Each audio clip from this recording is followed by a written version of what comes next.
تو میرے بھائیوں، یہ عام آدمی کیا کرے؟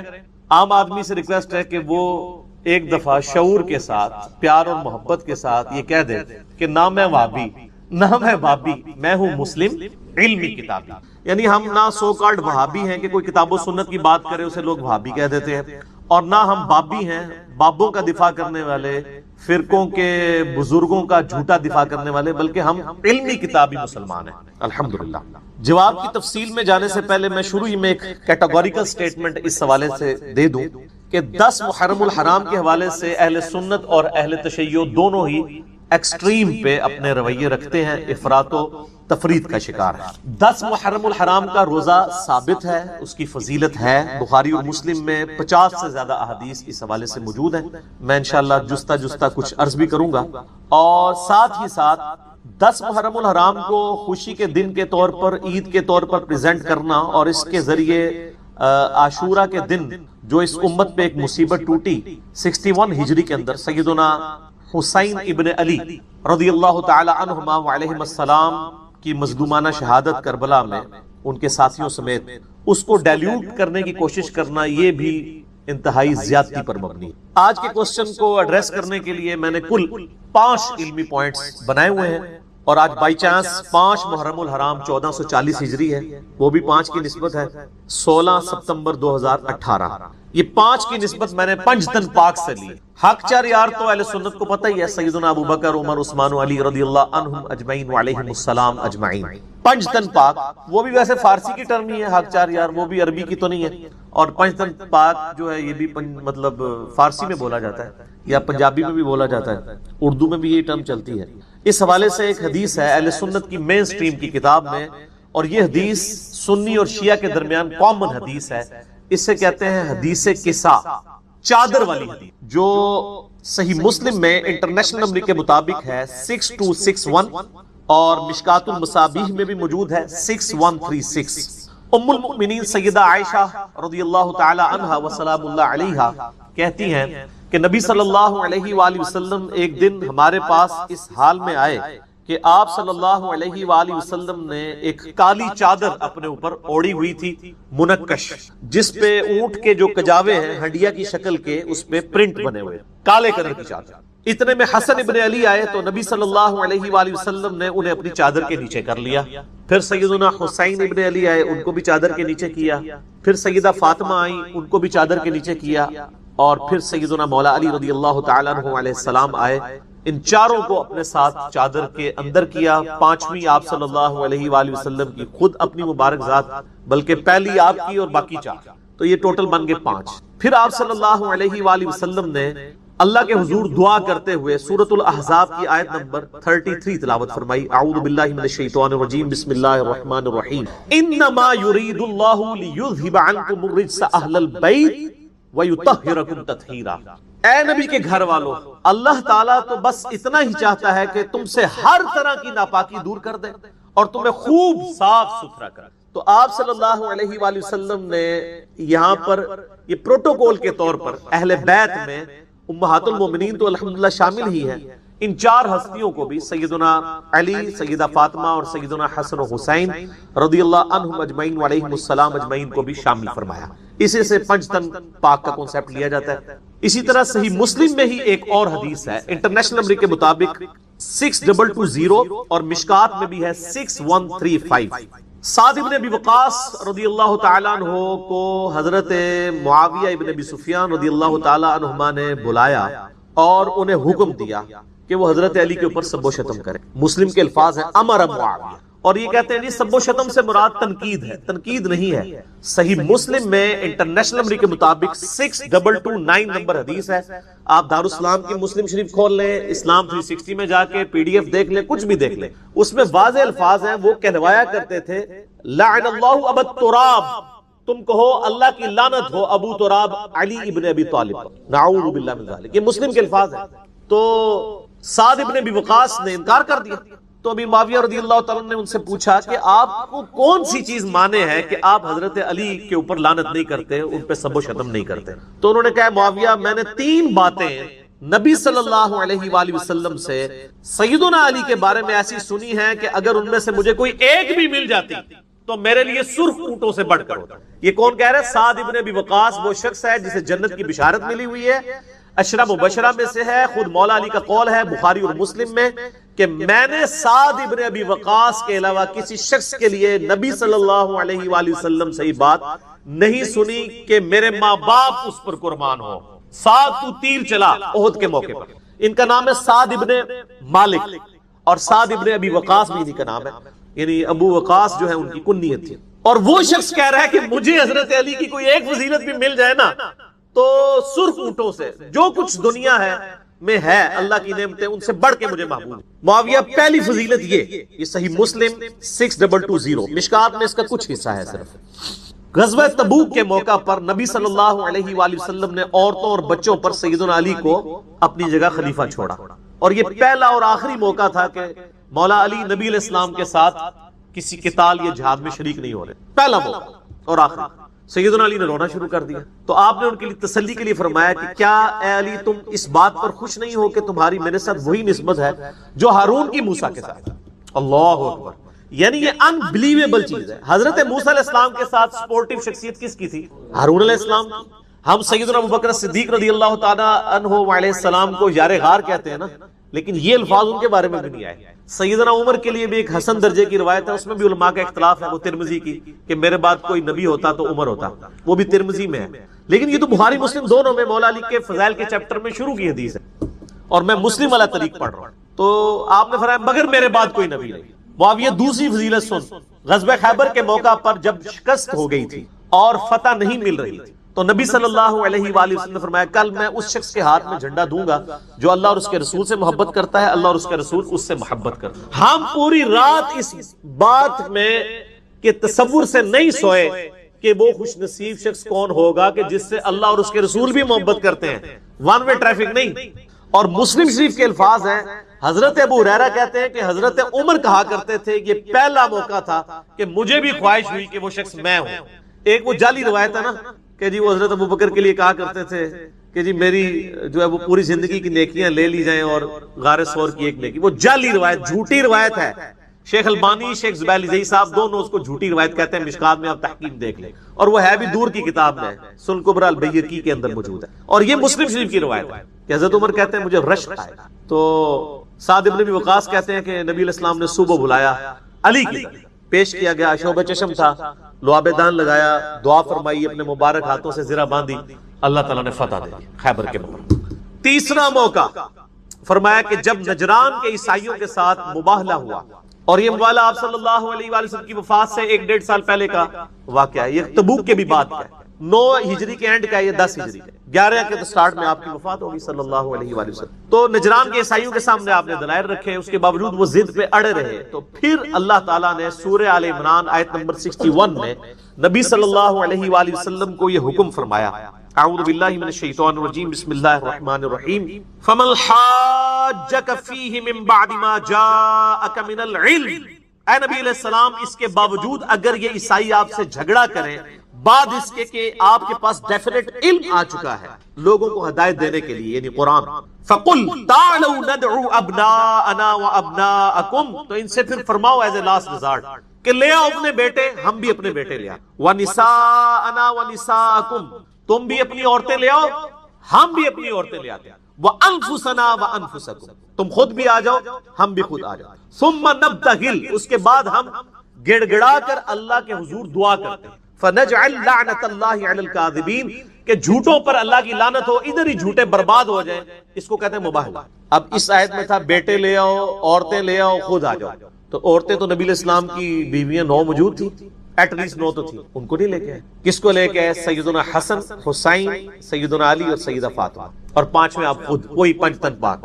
اور پھر سعد ابن ابی وقاص کہتے ہیں نبی علیہ السلام نے ان کو پیش کرتے ہوئے کہا اللہم ہؤلاء اہل بیتی، اے اللہ یہ میرے اہل بیت ہیں. ویسے تو بیویاں بھی اہل بیت ہیں لیکن یہ اسپیشل پروٹوکول والے اہل بیت. اللہم ہؤلاء اہل بیتی. یہ 3 فضیلتیں سنائی حضرت معاویہ رضی اللہ تعالیٰ عنہ کو حضرت سعد ابن ابی وقاص نے جب انہوں نے ان کو سب و شتم پر ابھارا. اور یہی حدیث جب سنن نسائی الکبریٰ کے اندر آتی ہے میں نے یہ اپنے ریسرچ پیپر میں ڈالی ہوئی ہیں یہ ساری، یہ میں انشاءاللہ اینڈ پہ آج تعارف بھی کروا دوں گا کیونکہ میں نے فی البدی گفتگو کر رہا ہوتا ہوں۔ سنن نسائی الکبریٰ میں 8439 ہے، خصائص علی والا جو چیپٹر ہے اس کے اندر، اور شیخ غلام مصطفیٰ ظہیر صاحب نے اس کی سند کو صحیح کہا ہے۔ اس میں آگے الفاظ ہیں کہ سعد ابن ابی وقاص کا بیٹا کہتا ہے کہ پھر جتنے دن حضرت معاویہ وہاں رہے انہوں نے ایک جملہ بھی حضرت علی کے خلاف نہیں نکالا، ڈر گئے۔ یہ الفاظ شو کر رہے ہیں کہ وہ ان سے کروانا چاہ رہے تھے، جبکہ ہمارے سنیوں نے ماشاءاللہ اتنی دور کی تحویل کی ہے، وہ کہتے ہیں وہ حضرت معاویہ سے جو ہے وہ پوچھ رہے تھے سعد ابن ابی وقاص سے کہ یہ باقی لوگ تو گالیاں دیتے ہیں، آپ کیوں نہیں دیتے ہیں، مجھے کوئی فضائل سنائے ان کے۔ اتنی لمبی کہانی کرائی ہے۔ اگر یہ چیز ہوتی تو اگلے یہ الفاظ ہوتے ہیں کہ جتنے دن وہ رہے پھر حضرت علی کے بارے میں ایک جملہ بھی اپنی زبان سے نہیں نکلا، وہ یعنی حدیث خود حفاظت کرتی ہے۔ اسی میں سنن نسائی الکبریٰ میں آگے ملتا ہے کہ سعد ابن ابی وقاص ہی کہتے ہیں، ان کو 2 تابعین ملنے آتے ہیں اور وہ کہتے ہیں کہ یہ لوگ بنو امیہ کے لوگ مجھے کہتے ہیں اللہ کے نبی کے محبوب ترین داماد پہ میں لعنت کروں، تو میں نے سنا تم لوگ لعنت کرتے، انہوں نے کہا معاذ اللہ ہم نہیں کرتے۔ تو سعد ابن ابی وقاص نے کہا کہ میں تمہیں نصیحت کرتا ہوں کبھی بھی علی ابن ابی طالب پر لعنت مت کر، یہ انہوں نے ان کو وصیت کی، کیونکہ میں نے نبی علیہ السلام سے علی کے بارے میں وہ کچھ سن رکھا ہے جو کسی کے بارے میں نہیں سنا۔ اب یہ علیحدہ سے ایک ٹاپک ہے، میں پھر وہ ڈیویٹ ہو جاؤں گا، میں نے بس صرف برکت کے لیے چونکہ محرم تھا تو میں نے اتنی ڈیٹیل میں جانا بھی نہیں تھا۔ 5 تن پاک کی نسبت سے 5 پوائنٹس ڈسکس کرنے تھے۔ پہلے 2 پوائنٹس جو ہیں وہ اہل سنت سے ریلیٹڈ ہیں، 9 اور 10 محرم الحرام کے روزے سے متعلق بخاری اور مسلم کی جو احادیث آئی ہیں، اور آخری 3 پوائنٹس جو ہیں وہ اہل تشیع سے ریلیٹڈ ہیں جو ان کا اعتراض ہے۔ وہ اعتراض کرتے ہیں نمبر 1 کہ یہ یہودیوں کی سازش ہے 10 محرم کا روزہ جو اہل سنت کی کتابوں میں داخل ہے۔ آپ کے علماء تو یہ کہانی کرایا کرتے تھے نا کہ یہ عبداللہ ابن سبا یہودی سازش ہے اور یہ شیعہ ہیں، وہ بھی تو بارے یہی کچھ ہی کہنے ہیں کیونکہ فرقہ واری تو یہ ہے، وہ کہتے ہیں یہ بھی یہودیوں نے ان کے ساتھ کام ڈالا ہے۔ دوسرا ان کا ہے کہنا کہ یہ اگر 10 محرم کا روزہ ہے تو آج کل کے یہودی یروشلم میں جا کے چیک کریں وہ کیوں نہیں رکھتے ہیں اگر یہ روزہ تھا۔ اور تیسرا ان کا کہنا یہ ہے کہ اصل میں یہ آل امیہ نے 10 محرم کے واقعے کو ڈائلیوٹ کرنے کے لیے، اس کو ہلکا کرنے کے لیے یہ حدیثیں گھڑی ہیں، اگرچہ 50 احادیث ہیں بخاری و مسلم میں 10 محرم کے روزے کی فضیلت، عاشورہ کی فضیلت میں، لیکن وہ یہ کہتے ہیں سب فیبریکیٹڈ ہے۔ تو میں ان 3 باتوں کے جواب انشاءاللہ تعالی علمی طریقے سے دوں گا، لیکن ڈیٹیل میں جانے سے پہلے ایک دفعہ درود پڑھ لیجیے۔ اللہم صلی علی محمد وعلی آل محمد کما صلیت علی ابراہیم وعلی آل ابراہیم انک حمید مجید، اللہم بارک علی محمد وعلی آل محمد کما بارکت علی ابراہیم وعلی آل ابراہیم انک حمید مجید۔ علمی پوائنٹ نمبر 1 میرے بھائیو، محرم الحرام اسلامک جو کیلنڈر ہے ہجری، اس میں پہلا مہینہ ہے، اور یہ ان 4 حرمت والے مہینوں میں شامل ہیں جس کا ذکر قرآن حکیم میں اللہ تعالیٰ نے فرمایا ہے سورہ التوبہ کی آیت نمبر 36 اور 37 کے اندر۔ محرم کہتے ہیں حرمت والی چیز کو، یعنی یہ ایسا مہینہ ہے، اور باقی 3 مہینے جن کا ذکر آگے آئے گا ان میں حرام کام کرنا خصوصیت کے ساتھ منع ہے، اور بعض حلال کام بھی حرام ہو جاتے ہیں، مثلا قتال آپ نہیں کر سکتے، ان مہینوں میں کافروں سے بھی آپ جنگ نہیں کر سکتے، اسی لیے اسے محرم کا مہینہ کہا جاتا ہے، عزت۔ اور کتنی تلخ حقیقت ہے کہ اس محرم کے مہینے میں جس میں کافروں سے لڑائی کرنا منع ہے، اس امت نے نبی صلی اللہ علیہ وآلہ وسلم کے پورے گھرانے کو آپ صلی اللہ علیہ وآلہ وسلم کی وفات کے 50 سال کے بعد ذبح کیا ہے محرم کے مہینے، جہاں پہ کافروں کو نہیں آپ قتال کر سکتے، مسلمانوں نے آل رسول کو قتل کیا علیہ السلام۔ اعوذ باللہ من الشیطان الرجیم، بسم اللہ الرحمن الرحیم، سورہ التوبہ آیت نمبر 36۔ ان عدت الشہور عند اللہ 12 شہرا فی کتاب اللہ، بے شک اللہ کے ہاں مہینوں کی گنتی ہے 12 اللہ کی کتاب لوح محفوظ میں، یوم خلق السماوات والارض، اس دن سے جس دن سے اللہ نے آسمانوں اور زمین کو پیدا کیا ہے 12 مہینے ہیں سال کے، منہا 4 حرم، ان میں سے 4 مہینے ہیں حرمت والے، قرآن میں ان کا ذکر نہیں، وہ احادیث میں ہے۔ ذالک الدین القیم، یہ ہے سیدھا دین، فلا تظلموا فیہن انفسکم، پس ان حرمت والے مہینوں میں اپنے آپ پر ظلم نہ کرو، گناہوں سے بچو۔ وقاتلوا المشرکین کافہ، اور مشرکین سے قتال کرو پورا پورا، کما یقاتلونکم کافہ، جیسا کہ وہ تم سے قتال کرتے ہیں، وَاعْلَمُوا أَنَّ اللَّهَ مَعَ الْمُتَّقِينَ، لیکن یہ بھی جان لو کہ اللہ تعالیٰ پرہیزگاروں کے ساتھ ہے، یعنی کافر اگر محرم میں تم پر جنگ تھوپ دے پھر تم جنگ لڑ سکتے ہو، ادروائز تم یعنی انیشیٹو نہیں جنگ کا لے سکتے۔ اگلی آیت میں آتا ہے انما النسیء زیادۃ فی الکفر یضل بہ الذین کفروا، ان مہینوں کے معاملے میں زیادتی کرنا کفر ہے، اور یہ اس سے وہ لوگ گمراہ ہوئے ہیں جو کہ کفر اختیار کرنے والے ہیں۔ یحلونہ عاما ویحرمونہ عاما، ایک سال تو وہ حرمت والے مہینوں کو حلال ٹھہرا لیتے ہیں اور اگلے سال اسی کو حرام ٹھہرا لیتے ہیں۔ لیواطئوا عدۃ ما حرم اللہ فیحلوا ما حرم اللہ، تاکہ وہ اللہ کے حضور اپنی گنتی پوری کر لیں اور اللہ کی جو حرام کی ہوئی چیز ہے اس کو حلال ٹھہرا لیں، جس کو ہم پنجابی میں کہتے ہیں کتے کو حلال کر لیں۔ وہ یہ کرتے تھے جب ان کا موڈ ہوتا تھا نا لڑائی لڑنے کا، وہ یہ کہتے تھے اس دفعہ جو محرم کا مہینہ ہے نا یہ سفر کی جگہ پہ چلا گیا اور سفر پہلے آ گیا تاکہ لڑائی کر لیں، گنتی وہ 4 کی پوری کرتے تھے۔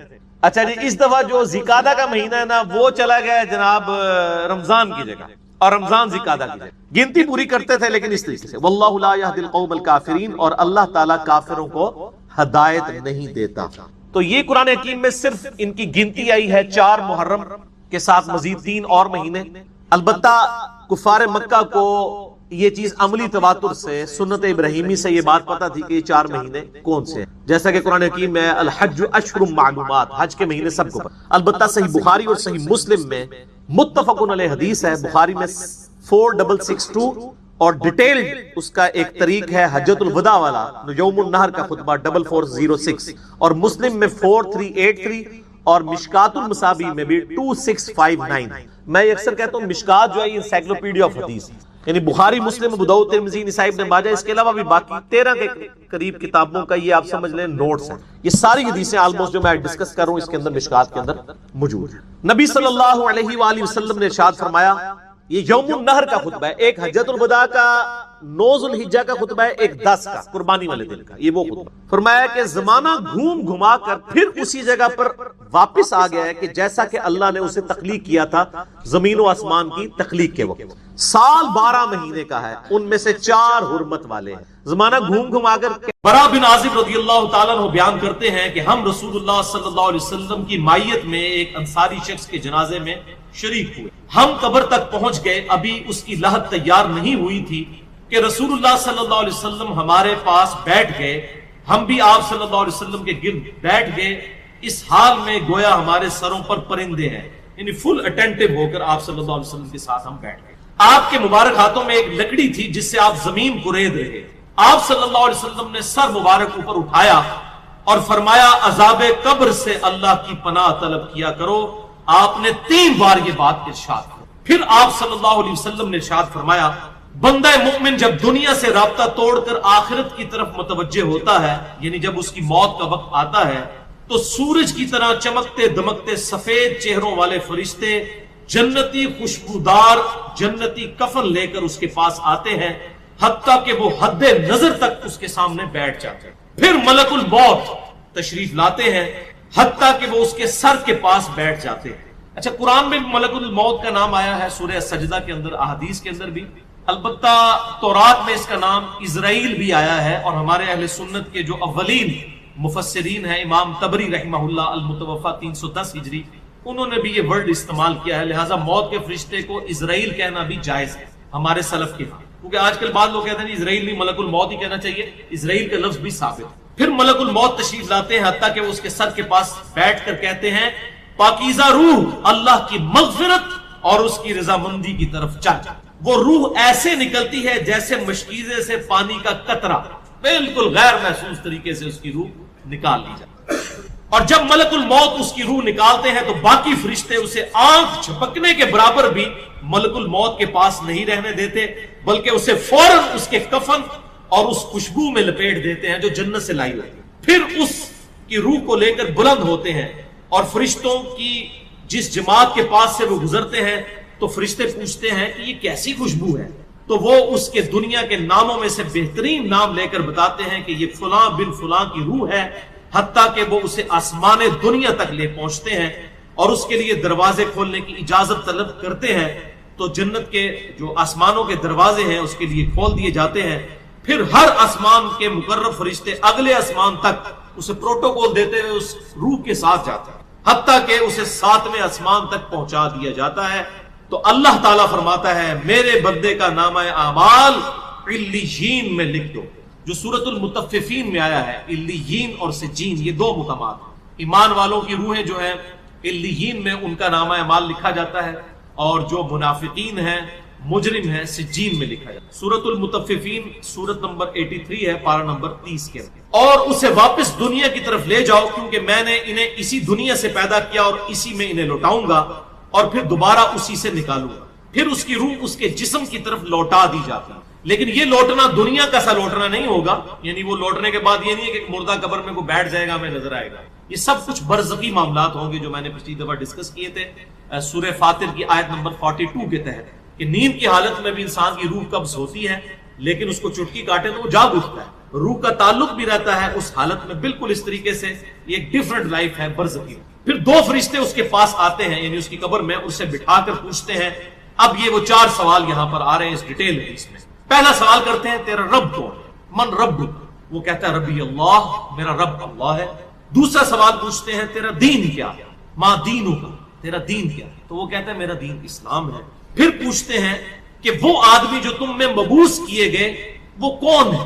اب یہاں پر وہ ڈیٹیل ہے، الذی بعث فیکم، وہ شخص جو تم میں مبعوث کیا گیا تھا وہ کون تھا؟ تو یہ جو کہتے ہیں نا قبر میں آپ صلی اللہ علیہ وسلم آ جاتے ہیں، تو کسی حدیث میں بھی اس میں ڈیٹیل آ گئی کہ اس سے پوچھا جاتا ہے جو شخص تم میں پیغمبر بنا کر بھیجا گیا وہ کون تھا؟ تو وہ کہتا ہے ہوا محمد رسول اللہ، وہ اللہ کے رسول محمد صلی اللہ علیہ وسلم۔ مسئلہ حاضر و ناظر میرا ریکارڈ ہے، مسئلہ نمبر 7، جس میں نے یہ تمام شبہات کلیئر کیے۔ یہ 3 سوالوں کے بعد اچھا جامع ترمذی میں ایک حدیث ہے 3120، اس میں الفاظ ہیں کہ وہ پوچھتے ہیں من نبیو کا، تیرا نبی کون ہے؟ اس میں تو آیا نا کہ اس شخص کے بارے میں تیرا کیا عقیدہ ہے، اس میں من نبیو کا الفاظ ہے، جامع ترمذی 3120۔ اچھا اللہ کا شکر ہے کہ یہ نہیں پوچھتے تیرا فرقہ کون سا ہے، تو کس امام کی تقلید کرتا تھا، کیڑی مسیتی تو نماز پڑھتا سا ہے، دیکھ لو کوئی چیز نہیں۔ تیرا رب کون ہے، تیرا دین اور نبی صلی اللہ علیہ وسلم۔ تو دنیا میں بھی ہم یہی کہتے ہیں اللہ رسول قرآن، یہی بات، تو قبر کے اندر جا کر بھی یہی سوال ہوتا ہے۔ اب وہ جب 3 سوالوں کے جواب دیتا ہے تو فرشتے 4تھا سوال اس سے پوچھتے ہیں، جو میں نے قبر کا 4تھا سوال، مسئلہ نمبر 78، تمہیں کیسے پتا چلا، ان 3 سوالوں کے جواب تمہیں کیسے آئے؟ وہ کہتا ہے میں نے اللہ کی کتاب پڑھی تھی، میں اس کتاب پر ایمان لایا اور میں نے اس کے حق ہونے کی، اللہ کی کتاب پڑھی ہوگی تو تصدیق کرے گا نا، اگر سنا کے سننی ہوگا تو کیا تصدیق کرے گا؟ ہاں پڑھا کے سننی ہوگا تو تصدیق۔ پھر آسمان سے آواز آتی ہے میرے بندے نے سچ کہا، اس کے لیے جنتی بچھونا بچھا دو، اسے جنتی لباس پہنا دو، اور اس کے لیے جنت کی طرف دروازہ کھول دو۔ قبر کے اندر ہی جنت کی طرف دروازہ کھول دو، یعنی آپ سمجھ لیں جس طرح یہ اب ٹچ سکرین موبائل رکھ کے اور جناب لیپ ٹاپ رکھ کے سامنے لوگ بیٹھے ہوتے ہیں نا، تو ایک دوسری دنیا میں چلے جاتے ہیں، تو جنت کا فزیکلی دروازہ کھول دیا جائے گا، اس کو جنت کی ہوائیں بھی، خوشبو بھی آئے گی، اور انتظار وہ کرے گا۔ وہاں اسے ہوا کے جھونکے اور خوشبو بھی آتی ہوگی، اور حد نظر تک اس کی قبر کو کشادہ کر دیا جائے گا۔ خوبصورت چہرے، خوبصورت لباس اور بہترین خوشبو والا ایک شخص اس کے پاس قبر میں آئے گا اور کہے گا اس چیز سے خوش ہو جا جو چیز تجھے خوش کر دے، یہ وہ دن ہے جس کا تجھ سے وعدہ کیا جاتا تھا۔ وہ شخص پوچھے گا کہ اے شخص تو کون ہے، تیرا چہرہ بھلائی لانے والا چہرہ ہے۔ وہ جواب دے گا میں تیرا عمل صالح ہوں، یعنی نیک عمال ایک خوبصورت انسان کی شکل میں اس کی قبر میں آ جائے۔ تو پھر وہ شخص کہے گا اے اللہ، اے میرے رب، جلدی کر، فوراً قیامت قائم فرما دے، حتیٰ کہ میں اپنے اہل و عیال کی طرف چلا جاؤں۔ یعنی مومن کہے گا اللہ جلدی جلدی قیامت آئے، مجھے تو اینڈ رزلٹ نظر آ رہا ہے، مجھ سے انتظار نہیں ہوتا، فوراً قیامت آ جائے۔ ابھی سائملٹینیس کنٹراسٹ آنے والا ہے۔ جب کافر اور مجرم شخص دنیا سے جاتا ہے تو آپ صلی اللہ علیہ وسلم نے فرمایا سیاہ چہروں والے فرشتے بالوں سے بنا ہوا ایک کمبل لے کر آسمان سے نازل ہوتے ہیں اور حد نظر فاصلے تک اس کے سامنے بیٹھ جاتے ہیں۔ پھر ملک الموت، موت کا فرشتہ آتا ہے، حتیٰ کہ اس کے سر کے پاس بیٹھ جاتا ہے اور کہتا ہے خبیث روح، اللہ کی ناراضگی کی طرف چل۔ وہ روح اس کے جسم میں پھیل جاتی ہے تو وہ ملک الموت اس طرح اسے کھینچتا ہے جیسے لوہے کی سلاخ کو گیلے اون میں سے کھینچا جاتا ہے، چھس کر کے۔ گرم سلاخ جو ہے وہ اونی کپڑے کے اندر، گیلے کے اندر ڈال کے یوں کھینچی جائے نا، اس طرح اس کے پورے جسم سے اس کی روح۔ پھر ملک الموت سے باقی فرشتے اس کی روح کو لے کر پلک جھپکنے کے برابر بھی وہاں نہیں رہنے دیتے، حتیٰ کہ وہ اسے بالوں سے بنے ہوئے کمبل میں لپیٹ لیتے ہیں اور اس سے زمین کے مردار سے نکلنے والی انتہائی بری بدبو نکلتی. وہ اسے لے کر اوپر چڑھتے ہیں تو وہ فرشتوں کی جس جماعت کے پاس سے گزرتے ہیں تو فرشتوں کی جماعتیں کہتی ہیں کیسی خبیث روح ہے. وہ کہتے ہیں یہ فلاں بن فلاں کی روح ہے، اور وہ اس کی دنیا کا انتہائی کبھی نام لے کر بتاتے ہیں، حتیٰ کہ اسے آسمانی دنیا تک لے جایا جاتا ہے. اس کے لیے دروازے کھولنے کے لیے درخواست کی جاتی ہے تو آسمان کے دروازے اس کے لیے نہیں جاتے. پھر رسول اللہ صلی اللہ علیہ وسلم نے سورۃ الاعراف کی آیت پڑھی کہ ان کے لیے آسمانوں کے دروازے نہیں کھولے جائیں گے، وہ جنت میں داخل بھی نہیں ہوں گے حتیٰ کہ اونٹ سوئی کے سوراخ سے گزر جائے. یہ سورۃ الاعراف کی آیت پھر آپ صلی اللہ علیہ وسلم نے فرمایا کہ اللہ تعالیٰ فرماتا ہے اس کی کتاب کو سب سے نچلی زمین میں سجین میں لکھ دو. پھر اس کی روح کو شدت کے ساتھ پٹ کھا جاتا ہے. پھر آپ صلی اللہ علیہ وسلم نے یہ آیت تلاوت فرمائی سورہ الحج کی، جو شخص اللہ کے ساتھ شرک کرتا ہے گویا وہ آسمان سے گر پڑا تو اب پرندے اسے اچک کر لے جائیں یا کسی دور جگہ پر پھینک دیں. پھر اس کی روح اس کے جسم میں لوٹا دی جاتی ہے اور دو فرشتے اس کے پاس آ کر اس سے پوچھتے ہیں تیرا رب کون؟ اب اس سے بھی سوال ہو. وہ حیرت زدہ ہو کر کہتا ہے ہائے افسوس ہائے افسوس، میں نہیں جانتا میں نہیں جانتا. پھر پوچھتے ہیں تیرا دین کیا ہے؟ وہ پھر حیرت زدہ ہو کر کہتا ہے ہائے افسوس میں نہیں جانتا میں نہیں جانتا. پھر اس سے پوچھتے ہیں کہ جو شخص تم میں مبعوث کیے گئے وہ کون تھے؟ تو کہتا ہے ہائے افسوس میں نہیں جانتا میں نہیں جانتا. پھر آسمان سے آواز آتی ہے اس نے جھوٹ بولا، اس کے لیے جہنم کا بچھونا بچھا دو. اور بخاری میں الفاظ ہیں 1374. اس کے جواب میں فرشتے پھر اس سے چوتھا سوال کیا کرتے ہیں؟ لا دریتا ولا تلیتا، اور تو نے خود پڑھ کر سمجھنے کی کوشش کیوں نہیں کی؟ یا جو لوگ سمجھے ہوئے لوگ تھے، کتاب و سنت کے منہج پر چلنے والے لوگ تھے، ان کے ساتھ تو کیوں نہیں چلا؟ اللہ تعالیٰ فرماتا ہے اس کے لیے جہنمی بچھونا بچھا دو، جہنم کی طرف ایک دروازہ کھول دو، وہاں سے گرمی اور گرم ہوا اس کی قبر میں آتی رہے گی. اس کی قبر کو اس قدر تنگ کر دیا جائے گا کہ اس کی پسلیاں ایک دوسرے کے اندر داخل ہو جائیں گی، اور ایک قبیح چہرے والا شخص قبیح لباس میں انتہائی بدبودار حالت میں اس کے پاس آئے گا اور اسے کہے گا تمہیں ایسی چیزوں کی بشارت ہو جو تمہیں غمزدہ کر دیں، یہ تیرا وہ دن ہے جس کا تجھ سے وعدہ تھا. وہ پوچھے گا تو کون ہے؟ تیرے چہرے سے تو خیر کی توقع نظر نہیں آتی. وہ جواب دے گا میں تیرا خبیث عمل ہوں جو تو دنیا میں. بات عمل کے ساتھ ہی ہے، صرف کلمہ پڑھنا کافی نہیں ہے، عمل. پھر وہ کہتا ہے میرے رب قیامت قائم نہ کرنا، اے میرے رب قیامت قائم نہ کرنا. مومن کیا کہتا ہے؟ قیامت قائم کر رہے اللہ. اب یہ وہ حدیث ہے وہ جس اس آیت کو حل کرتی ہے جو پچھلی دفعہ ایک بھائی نے سوال بھی کیا تھا. سورہ یاسین کی آیت نمبر ہے 52. قالوا یا ویلنا من بعثنا من مرقدنا، یعنی جب قبروں سے نکالا جائے گا مجرموں کو، وہ کہیں گے ہائے افسوس ہمیں کس نے ہماری قبروں سے باہر نکالا. تو اللہ تعالیٰ کیا فرمائے گا؟ ھذا ما وعد الرحمن وصدق المرسلون، یہی ہے وہ جس کا وعدہ رحمان نے کیا تھا اور رسولوں نے سچا کہا تھا. تو کہتے ہیں جی منکرین عذاب قبر کہتے ہیں جی وہ انسان کو کہتے ہیں ہماری قبروں سے کس نے اٹھا لیا تو اس پہ عذاب تو نہیں ہوتا؟ عذاب تو ہو رہا ہے. آپ دیکھیں اس کو حدیث میں کیا کہہ رہا ہے اللہ قیامت قائم نہ کرنا، یعنی یہ عذاب تو آیا، قیامت آئی تو پھر بڑا عذاب بھی مجھ پر آئے گا. تو اسی لیے وہ اس حیرت زدہ ہوگا قیامت والے دن کہ اب میرے اوپر اگلی مصیبت آ گئی، عذاب کی چوتھی اور فائنل قسط بھی میرے پر آنے والی. تعالی اللہم اجرنا من النار. 11ویں حدیث سنن نسائی میں 1834، مشکات میں 1629. ابو ہریرہ رضی اللہ تعالیٰ عنہ کہتے ہیں آپ صلی اللہ علیہ وسلم نے فرمایا جب مؤمن شخص کی موت کا وقت آتا ہے تو رحمت کے فرشتے سفید ریشم لے کر آتے ہیں اور کہتے ہیں راضی ہونے والی پسندیدہ روح نکل، اللہ کی راحت اور رزق کی طرف چل، رب تجھ پر ناراض نہیں. تو وہ بہترین کستوری کی خوشبو کی طرح نکلتی ہے حتیٰ کہ وہ ایک دوسرے سے اسے لے کر اس طرح کرتے کرتے آسمان کے دروازوں تک پہنچ جاتے ہیں. تو وہ کہتے ہیں زمین سے ایک ایسی پاکیزہ خوشبو تمہارے پاس آئی ہے. وہ اسے مومنوں کی روح کے پاس لے جاتے ہیں، یعنی نیک آدمی کی روح کو، جو پہلے مومن مر چکے ہیں ان کی روحوں کے پاس. تو انہیں اس کے آنے پر اس سے بھی زیادہ خوشی ہوتی ہے، یعنی مومن انتظار کر رہے ہوتے ہیں اور ویلکم کرتے ہیں، جیسا کہ تم میں سے کسی کو اپنے بچھڑے ہوئے شخص کے ملنے پر خوشی ہوتی ہے. تو وہ آلریڈی جو مردہ روحیں وہاں پر پہنچی ہوتی ہیں، جو مر چکے شخص جو ہوتے ہیں ان کی روحیں، وہ نئی آنے والی روح سے پوچھتے ہیں فلاں کا کیا حال ہے، فلاں کا کیا حال ہے. پھر وہ کہتے ہیں اسے چھوڑ دو کیونکہ یہ ابھی ابھی دنیا کے غم میں مبتلا ہو کر یہاں پر آیا ہے.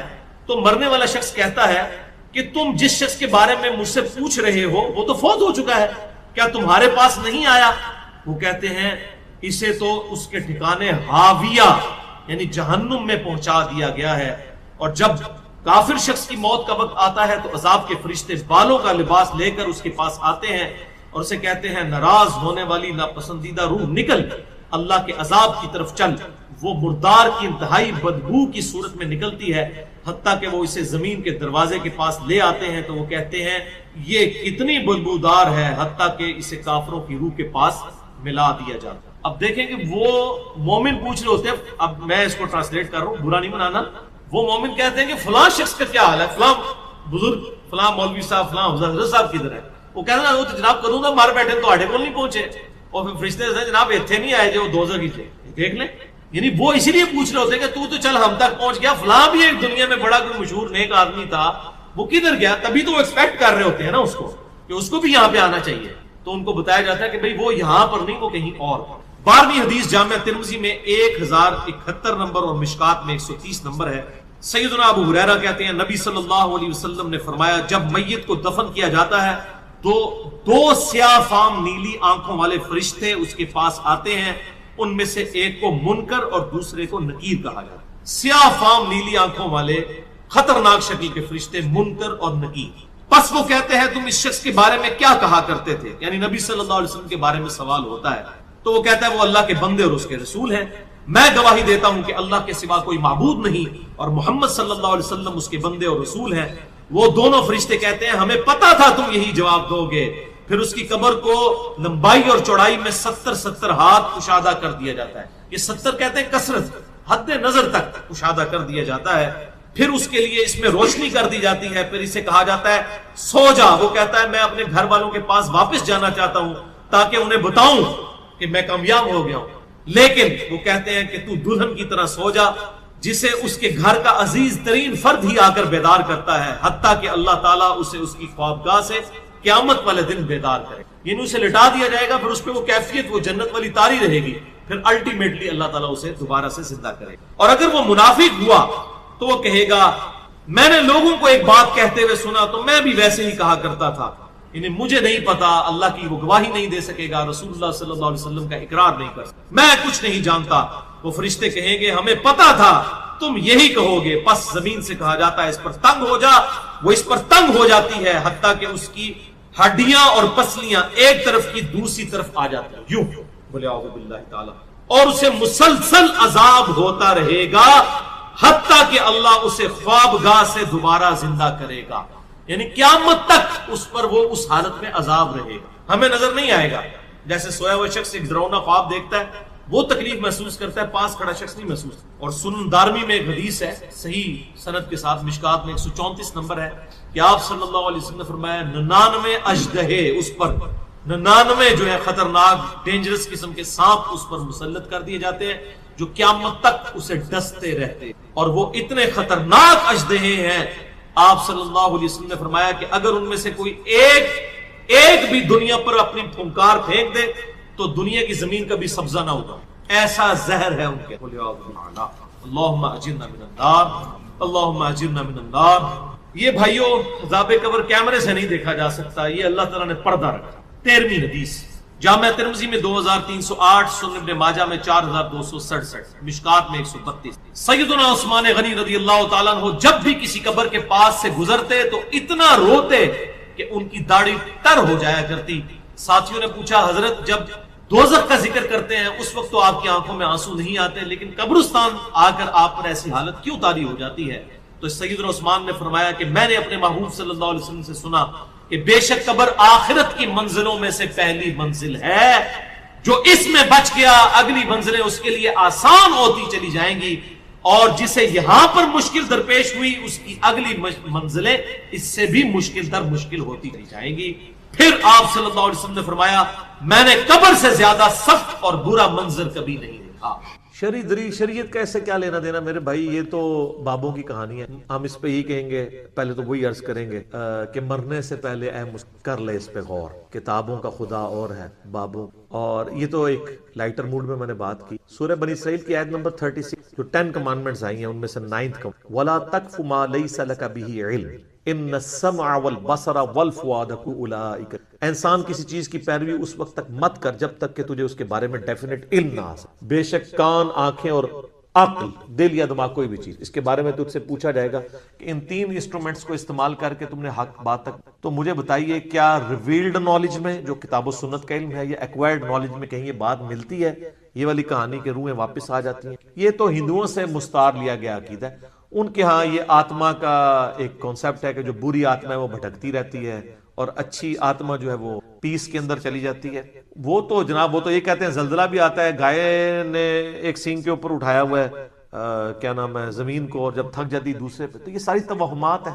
کالی بلی راستہ کاٹ دے نحوست ہے، توہمات ہیں۔ جوتی پہ جوتی چڑھ جائے سفر لکھا ہوا ہے، توہمات میں سے ہے۔ کوا گھر کی منڈیر پہ بولے تو کوئی مہمان آنے کا پیش خیم ہے، سب توہمات ہیں۔ رات کے وقت جھاڑو نہیں دے سکتے، ناخن نہیں کاٹ سکتے، اتنی تہمت پرستی جو ہے وہ چل رہی ہے ہمارے معاشرے کے اندر۔ چونکہ ہم لوگ ہندوؤں کے ساتھ رہے، لہذا یہ ساری باتیں وہیں سے آئی ہیں کہ روحیں واپس آ جاتی ہیں۔ کوئی روح نے ادھر آ کے کیا کرنا ہے، وہ تو سورۃ المطففین میں ہے کہ وہ علیین اور نیک روح علیین میں، بری جو ہے جین کے اندر ہے، ان کا اب اس دنیا کے ساتھ کیا لینا تھا؟ ہر بندے کی ایک یونیک روح ہے، انڈیپینڈنٹ روح ہے، اس کا دوسرے کی روح کے ساتھ کوئی تعلق نہیں، تو دوسرے کے جسم میں جانے کی بات ہی نہیں ہے، بھٹکنے کی بات ہی نہیں۔ بیسیکلی شیاطین ہیں جو اب کیونکہ شیطان جو جنات کے اندر شیطان موجود ہیں ان کو تو ہم لوگ دیکھ نہیں سکتے، تو وہ مختلف قسم کی شکلیں دھار کے پبلکلی آ جاتے ہیں سامنے، تو لوگ سمجھتے ہیں یہ اسی بندے کی روح آ گئی ہے واپس۔ اس طریقے سے نہیں، یہ بالکل جھوٹی باتیں، اسلام کا اس سے کوئی تعلق نہیں ہے۔ باقی جمعراتیں جو بیچتے ہیں وہ روٹی روزی ان کی لیندے، آپ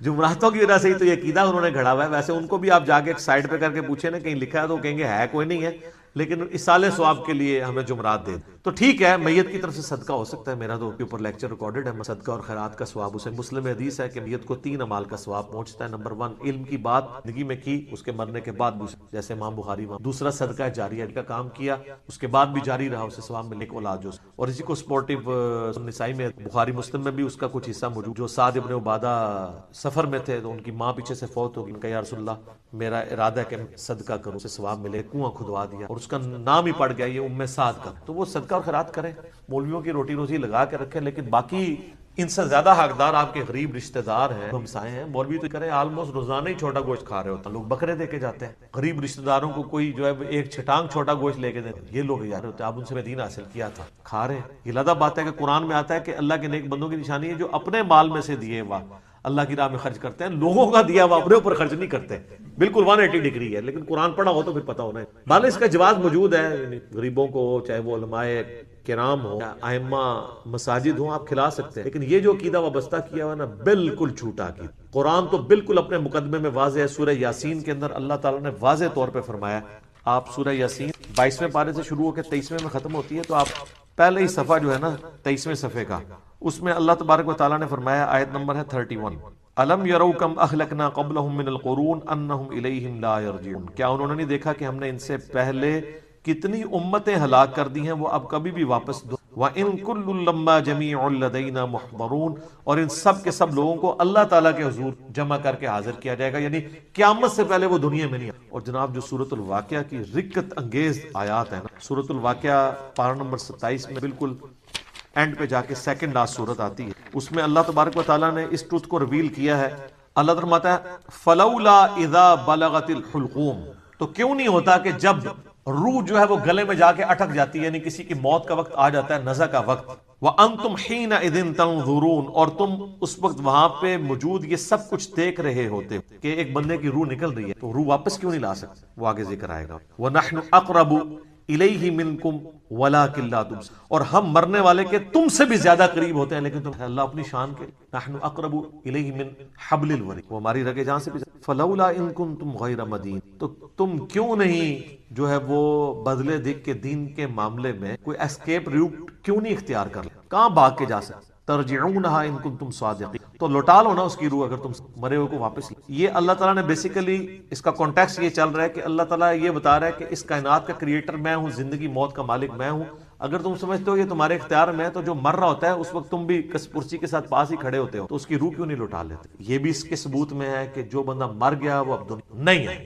یہ بالکل اجماعی عقیدہ ہے، اس کے خلاف کوئی عقیدہ رکھتا ہے تو وہ کفر ہے۔ البتہ صحیح بخاری اور صحیح مسلم میں اشارتاً روح کا لوٹنا اس حوالے سے کہ وہ قبر کے اندر، جیسا کہ برزخی معاملہ ہمیں نہیں کہ جب مردے کو دفنا کے جاتے ہیں تو وہ جانے والوں کے قدموں کی آہٹ بھی، تاکہ اس کی حسرت میں اضافہ ہو اگر بدکار ہے، اور نیکوکار ہے تو وہ کہ میں اپنے ساتھ لے۔ تو بخاری میں آتا ہے میت اپنی چارپائی پہ کلام کرتی ہے دفنانے سے پہلے، جنوں انس کے سوا ساری مخلوقات سن، کیونکہ وہ مکلف ہے نا، شریعت کے مکلف ہیں، اور اگر یہ سن لیں تو بے ہوش ہو، وہ کہتی ہے مجھے کدھر لے کے جا، اور نیک میت کہتی ہے مجھے جلدی جلدی، بڑا خطرناک، من عذاب القبر فتنہ۔ بخاری مسلم میں حدیث ہے، نبی الاسلام نے فرمایا، سورہ ابراہیم کی آیت نمبر 27 ہے نا، یثبت اللہ الذین آمنوا بالقول الثابت فی الحیات الدنیا وفی الآخرہ، کہ اللہ تعالی اہل ایمان کو دنیا کی زندگی میں بھی اس قول پر ثابت قدم رکھتا ہے اور آخرت کی۔ تو نبی علیہ السلام سے پوچھا کہ یہ کون سا قول ہے، تو آپ نے فرمایا لا الہ الا محمد، اور آپ نے فرمایا یہ دنیا اور آخرت میں اس سے مراد یہ کہ جب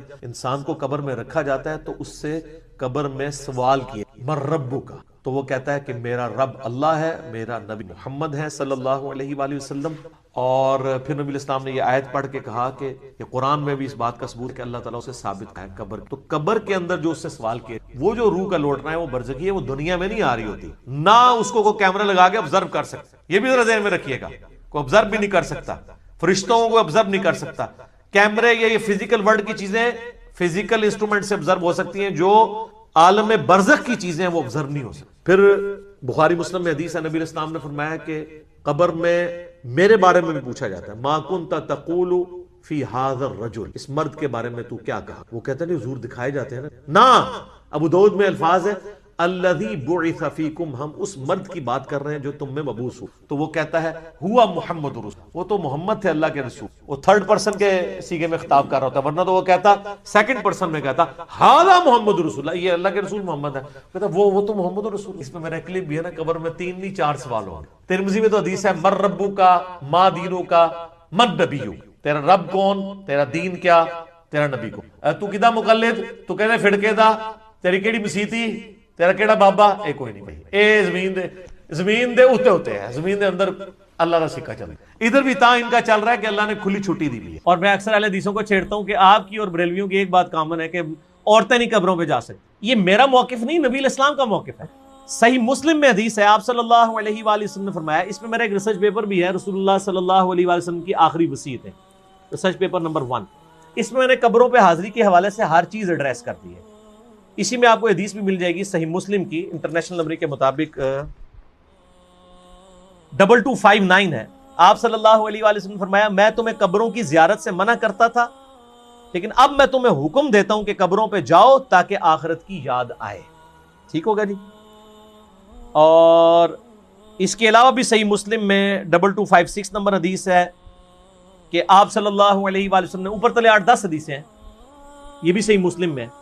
اما عائشہ کہتی ہیں ایک رات آپ میرے ساتھ لیٹے ہوئے تھے، رات کا کچھ حصہ گزر گیا تو آپ صلی اللہ علیہ وآلہ وسلم اپنے مبارک بسترے سے اٹھے، بقیع غرقد قبرستان چلے گئے، اور آپ نے 3 دفعہ یوں ہاتھ اٹھا کے وہاں دعا کی، اور پھر واپس آئے، کہتے ہیں میں پیچھے پیچھے گئی لیکن میں بھی پہلے ہی واپس آ کے بسترے پہ لیٹ گئی تاکہ نبی علیہ السلام کو نہ پتہ چلے، سانس پھولا ہوا تھا۔ آپ نے فرمایا کہ اے عائشہ تم نے گمان کیا کہ اللہ اور اس کا رسول تم سے خیانت کریں گے، یعنی تم نے یہ سمجھا میں کسی اور بیوی کے پاس چلا گیا ہوں، تو اے عائشہ مجھے سچ سچ بتاؤ تم کیا میرے پیچھے آئی تھی، اور اگر تم نہیں بتاؤ گی تو مجھے اللہ تو بتا ہی دے گا۔ اے علم غیب بھی کلیئر ہو گیا، اللہ تو مجھے بتا ہی دے گا۔ تو انہوں نے کہا یا رسول اللہ میں گئی تھی، تو فرمایا کہ میں جب لیٹا تو جبرائیل علیہ السلام کو اللہ تعالیٰ نے میرے پاس بھیجا، اور انہوں نے کہا کہ اللہ تعالیٰ فرماتا ہے کہ آپ اہل بقی کے لیے دعائیں مغفرت کریں، تو میں رات کو اٹھ کے قبرستان گیا اور 3 دفعہ ہاتھ اٹھا کے دعا کی۔ سیدہ عائشہ نے پوچھا یا رسول اللہ جب میں جاؤں یا ہم لوگ قبرستان جائیں تو ہم کیا دعا کریں؟ تو آپ صلی اللہ علیہ وآلہ وسلم نے دعا تعلیم فرمائی، السلام علیکم اہل الدیار من المؤمنین والمسلمین وَإِنَّا إِن شَاءَ اللَّهُ بِكُمْ لَلَاحِقُونَ نَسْأَلُ اللَّهَ لَنَا وَلَكُمُ الْعَافِيَةَ، تم پر سلامتی ہو اے مومنین اور مسلمین، مرد و عورت اس قبرستان میں جو دفن ہو، ہم ہمارے اپنے لیے اور تمہارے لیے اللہ سے عافیت کا سوال کرتے ہیں، اور ہم بھی مر کے تمہارے پاس ہی آنے والے ہیں۔ یہ دعا صحیح مسلم کے اندر موجود ہے۔ سیدہ عائشہ کو آپ نے یہ تعلیم فرمائی، انہوں نے کہا کہ میں کیا پڑھوں، تو آپ نے فرمایا تم یہ پڑھنا۔ اس سے کیا پتہ چلا کہ عورتیں قبرستان جا سکتی ہیں۔ لہذا یہ سعودیہ والوں نے جو بقیع غرقد قبرستان کے بعد لکھ کے لگایا عورتوں کی حاضری منع، یہ بالکل خلاف سنت ہے، اور وہ عورتوں کو نہیں جانے دیتے قبرستان۔ غلط ہے، غلط کام کوئی بھی کرے غلط ہے۔ کیوں؟ نہ میں وہابی نہ میں بابی، میں ہوں مسلم علمی کتابی۔ نہ یہ بابوں کی بات ہوگی نہ وہابی سو کارڈ بات ہوگی، یہ علمی کتابی بات ہوگی۔ اور اما عائشہ رضی اللہ تعالی عنہا باقاعدہ اپنے بھائی کی قبر پہ گئیں، جامعہ ترمذی میں صحیح سند کے ساتھ ہے، عبد الرحمن بن ابی بکر ان کی قبر پہ گئیں، وہاں پہ جا کے اشعار بھی پڑھے، اور امام ترمذی ایک حدیث لے کے آئے کہ نبی علیہ السلام نے لعنت فرمائی ہے ان عورتوں پر جو زوار القبور کرتی ہیں، کثرت سے قبرستان جاتی ہیں۔ پھر ساتھ ہی امام ترمذی نے لکھا اس حدیث کے اندر، یہ ساری حدیثیں آپ کو مشکات کی پہلی جلد میں نا قبروں کی زیارت والے چیپٹر میں مل جائیں گی کمبائنڈ فارم میں۔ امام ترمذی نے لکھا یہ حدیث منسوخ ہے، کیونکہ جب آپ نے عام اجازت دے دی کہ قبروں پہ جاؤ آخرت کی یاد آئے تو یہ حدیث منسوخ ہوگی۔ اور زوار القبور سے مراد ہے کثرت سے، اگر کبھی کبھار عورت چلی جائے تو جائز ہے، لیکن مزاروں پہ نہیں، قبروں پہ۔ مزاروں پہ تو مرد بھی نہیں جا سکتے، کیونکہ مزار تو نبی علیہ السلام کی مخالفت میں بنائے گئے ہیں۔ صحیح مسلم میں حدیث ہے، تمہیں منع کرتا ہوں قبروں پر عمارتیں بنانے سے، قبروں کو پکا کرنے پہ اور ان سے بیٹھنے سے۔ یہ صحیح مسلم کے اندر حدیث موجود ہے انٹرنیشنل نمبر کے مطابق 2245۔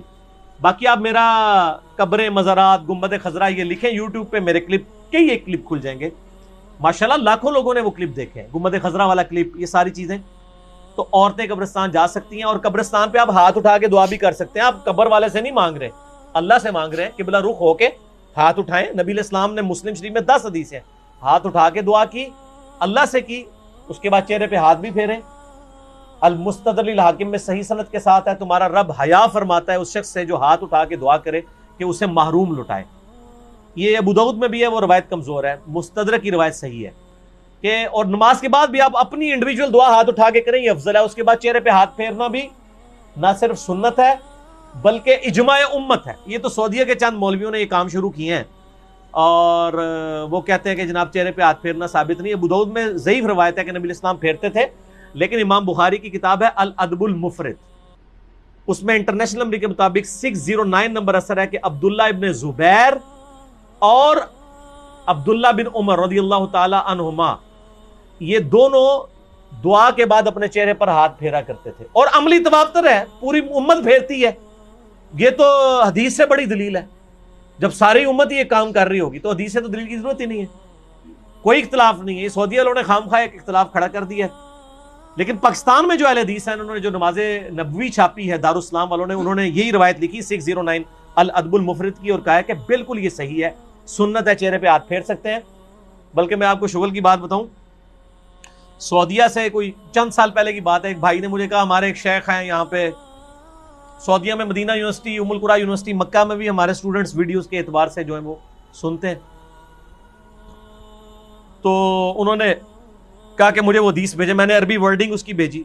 شیخ زبیر صاحب نے مشکات کی دوسری جلد میں دعا والے چیپٹر کے جو حدیث ہے نا ابو داؤد والی کہ نبی علیہ السلام چہرے پہ ہاتھ پھیرتے تھے، اس کے نیچے لکھا ضعیف ہے، لیکن ساتھ ہی فٹ نوٹ پہ لکھا صحیح سند ہے عبداللہ بن عمر اور عبداللہ بن زبیر سے کہ وہ چہرے پہ ہاتھ پھیرتے تھے، اور وہ روایت بالکل صحیح ہے اور بخاری کی صحت کے اوپر صحیح ہے۔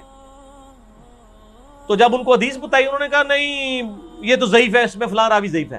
میں نے مکتبۃ الشاملہ میں اس راوی سے صحیح بخاری میں 12 روایتیں نکالی اسی سند کے اوپر، اور اس کو کہا کہ یہ اس کو پرنٹ نکال کے دے مولوی کو، اس کو کہا بخاری کی بھی 12 حدیثیں ضعیف ثابت کا ہے، اسی سند پہ الادب المفرد پہ ہے چہرے پہ ہاتھ پھیرنے والی۔